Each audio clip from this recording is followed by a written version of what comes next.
YouTube imetangaza kuongeza masharti ya kujiunga na kiwango kikuu cha YouTube Partner Program YPP kinachowawezesha watengenezaji wa maudhui kupata sehemu ya mapato ya matangazo, hatua inayotarajiwa kuwaathiri zaidi creators wadogo na wanaotegemea YouTube Shorts. Kwa mujibu wa makamu wa rais wa YouTube anayesimamia bidhaa za creators, Amjad Hanif, masharti mapya yataanza kutumika Februari mosi mwakani, na mabadiliko makubwa yanalenga vigezo vinavyohitajika ili mzalishaji aanze kupata mapato ya matangazo. Kwa watengenezaji wa video ndefu, idadi ya saa zinazotakiwa za kutazamwa ndani ya miezi 12 itaongezeka maradufu kutoka saa 4,000 hadi saa 8,000. Sharti la kuwa na walau subscribers 1,000 litaendelea kubaki kama lilivyo.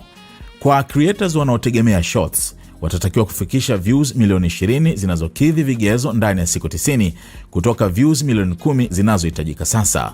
Nao pia wataendelea kuhitajika kuwa na subscribers wasiopungua 1,000. Baada ya kuingia kwenye mpango huo, creators wa shorts pia watatakiwa kuendelea kuwa na takriban views milioni 10 ndani ya kipindi cha siku 90 ili waendelee kupata mapato kupitia shorts. Hata hivyo, watakaoshuka chini ya kiwango hicho bado wataweza kupata mapato kupitia video zao ndefu ikiwa wanakidhi masharti husika. YouTube imesisitiza kuwa mabadiliko hayo hayatawaondoa creators ambao tayari wako ndani ya YPP. Kama tayari uko YPP leo, utaendelea kubaki YPP, amesema Hanif. Kampuni hiyo imesema imeamua kubadilisha masharti kutokana na ukuaji mkubwa wa mfumo wa creators katika miaka hivi karibuni. YouTube Partner Program sasa ina takriban creators milioni 3, huku shorts zikiwa zimebadilisha kwa kiasi kikubwa namna maudhui yanavyotazamwa na kutengeneza mapato kwenye jukwaa hilo.